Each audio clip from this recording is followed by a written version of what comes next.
안녕하세요. 자, 지금 저희가 사전 질문 받았었는데요. 애플민트님께서 국제적 미세먼지 오염 규제는 있는지에 대해서 여쭤보셨어요. 예, 저기 아마 이제 우리나라가 미세먼지에 대한 그 인식이 있으면서 기준에 대해서는 이제 세계 보건기구라는 이제 WHO의 어떤 권고 기준이 있다는 걸 아시죠? 그렇지만 아까 말씀드린 대로 이제 국가별로 경제 수준이 다르면서 이제 그런 미세먼지 오염 상태가 다르기 때문에 국가마다 이제 자기 나라의 어떤 기준들을 이제 만들어서 관리하고 있는데 기준의 농도 수준은 다릅니다. 결국 이제 전체 국제적으로 이렇게 통용될 수 있는 어떤 규제 기준은 없다고 볼 수 있겠고요. 근데 최근에 탄소 중립하면서 이제 기후 변화와 관련해서 이제 이렇게 탄소를 이제 줄이자. 그래서 2050 탄소 중립 위해서 이제 온실가스 배출량을 이제 줄이는 그런 것들이 이제 결국 이제 대기 오염하고 밀접하게 관련돼 있다고 볼 수 있겠습니다. 그렇군요.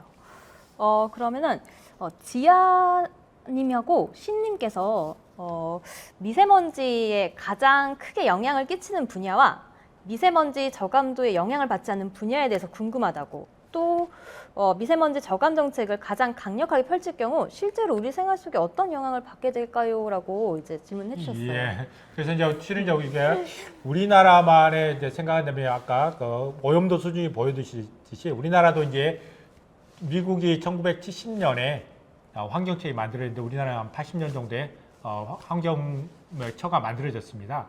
그 얘기는 우리가 이제 그 환경에 이제 개발하면서 이제 그 환경 오염이 심해지니까 바로 이제 대응을 했는데 결국 이제 그런 것들이 어느 정도 강력하게 하느냐는 이제 규제 기준에 해당됩니다. 그래서 점차적으로 우리가 경제 수준, 결국 우리가 경제적으로 여력이 되면서 이제 그걸 점점점 강화시켜 왔고, 그래서 이제 최근 2013년 이전까지만 해도 많은 사람들이 우리나라 규제 기준은 세계 최고 수준이다.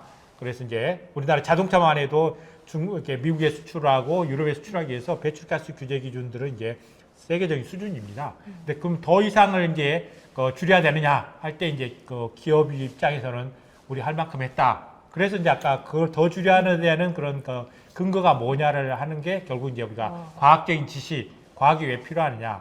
그러면서 이제 근데 우리나라만 줄인다고 그게 해결되느냐. 그래서 중국의 그 영향들. 그래서 지금 이제 그런 수용성, 받아들여 더 줄여야 되는 그런 수용성들을 하기 위해서는 과학적인 근거가 굉장히 중요하고 그게 우리나라뿐만 아니라 중국을 어떤 그 데이터를 포함해서 그런 자료를 만들어야 이제 그 줄여야 되는 기업 입장에서 더 줄일 수 있는 줄여야 되는 비용을 들여야 되는 그래서 그 예가 이제 지금 이제 탄소 중립이 이제 결국 이제 기후 변화를 이제 유발하는 물질들을 이제 줄여야 되는 거잖아요. 그럼 각 나라마다 탄소 배출량이 있고 그러면 국내에서 못 줄이면 이제 바깥에서 줄여서 그거를 이제 어떤 플러스 마이너스를 합쳐서 이제 제로로 만드는 게 이제 탄소 중립의 어떤 표현이 되겠습니다.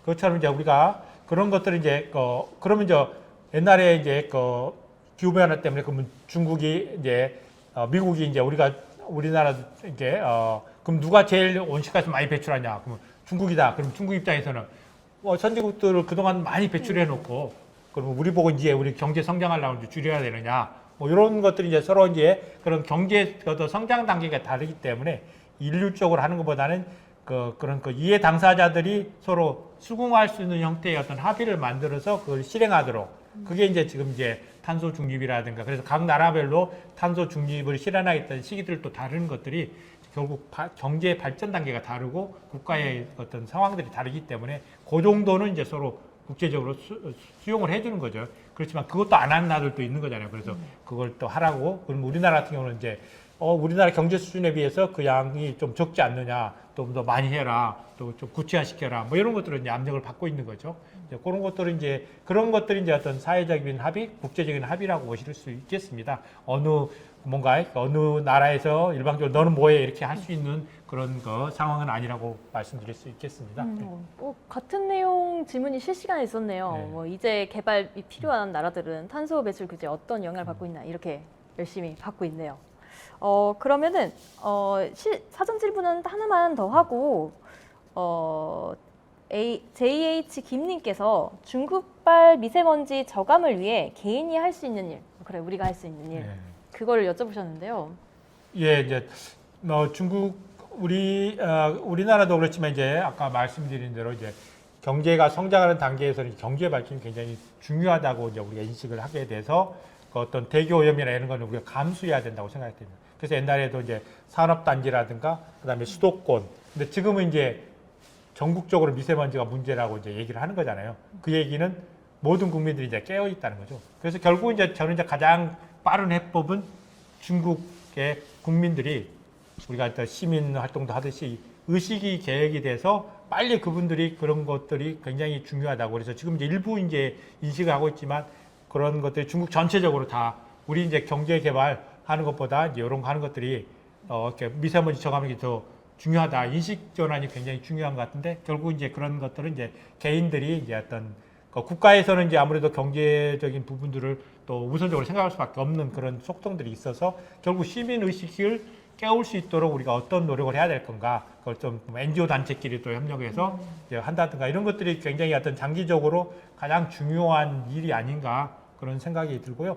물론 이제 저희 전문가들이라든가 국가에서는 서로 국제 협력을 통해서 또 이렇게 여러 가지 이제 과학적인 사실을 통해서 이제 뭐 그런 것들을 할 수 있도록 이제 뭔가 압력이라든가 어떤 뭐 의식 개혁을 하겠지만 가장 중요한 거는 이제 모든 국민들이 그걸 이제 알아야 되는 거죠. 우리나라가 지금 미세먼지에 다 눈을 떠가지고 옛날에 연기를 미세먼지로 다 인식하듯이 중국 국민들이 이제 우리 경제 성장뿐만 아니라 어떤 환경 오염에 대해서 인식을 하는 게 가장 효과적인 방법이 아닌가 싶습니다.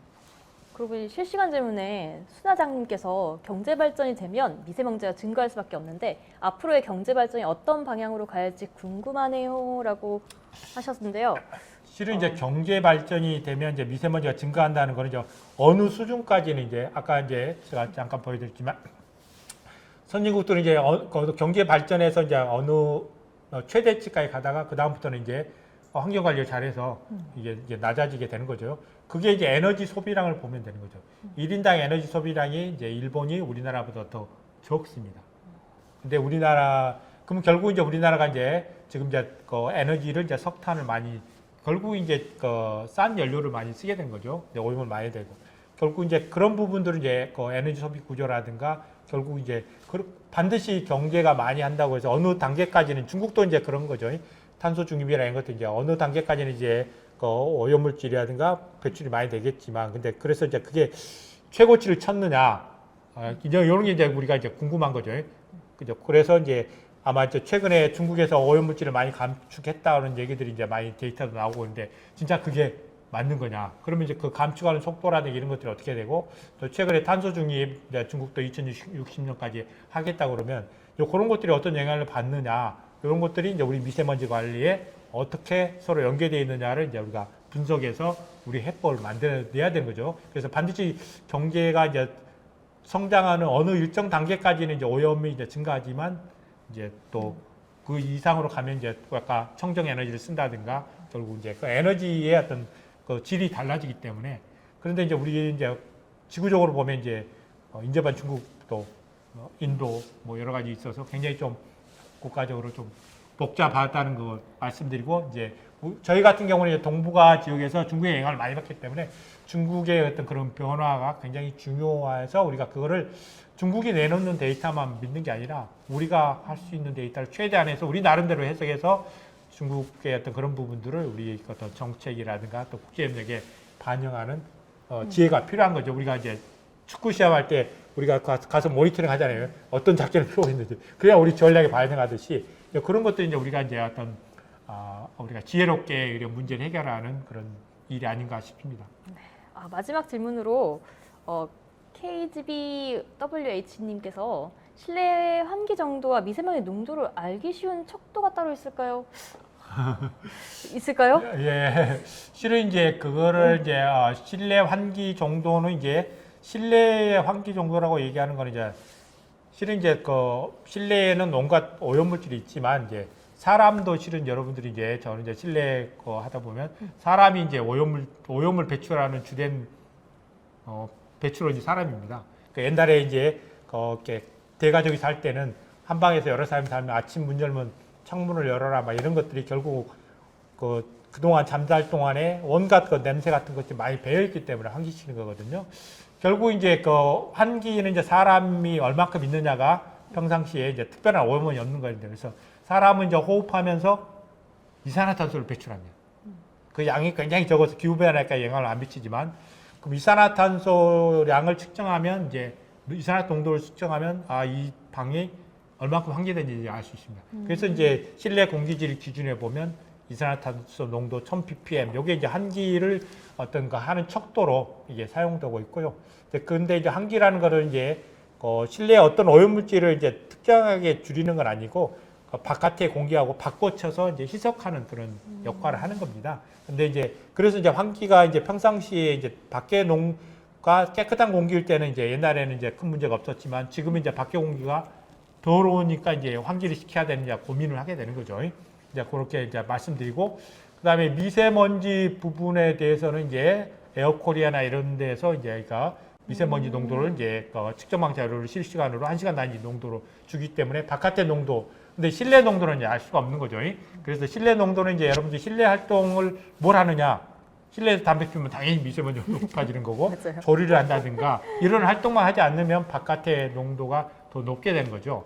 그래서 바깥에서 이제 우리가 창틀을 통해서라든가 환기를 하면서 밖에 오염이 실내로 들어오는 게 되는데, 또 기밀 상태에 따라서 이제 실내가 밖의 농도의 뭐 60%, 70% 또는 50%될 수도 있는 거죠. 그거는 이제 그래서 각 집의 상태, 그다음에 밖에가 이제 뭐 자동차 많은 다니는 지역에 사느냐 거기에 따라서, 그래서 개인별로 굉장히 차이가 많이 날 수밖에 없다. 그 대신 이제 크게 보면 이제 그 바깥의 미세먼지 농도나 이런 상태는 에어코리아 정보를 활용하면, 우리가 이제 정보 활용이 굉장히 생활화돼야 되는 거죠. 그런 정보를 활용하면 우리가 미세먼지 농도에 대해서 여러분들이 관리하는데 상당히 중요한 팁이 되지 않을까 싶습니다. 네. 자, 오늘 강연은 여기까지고요. 자, 박사님 오늘 유튜브로 이렇게 실시간 강연을 네. 진행했는데 소감이 좀 어떠셨나요?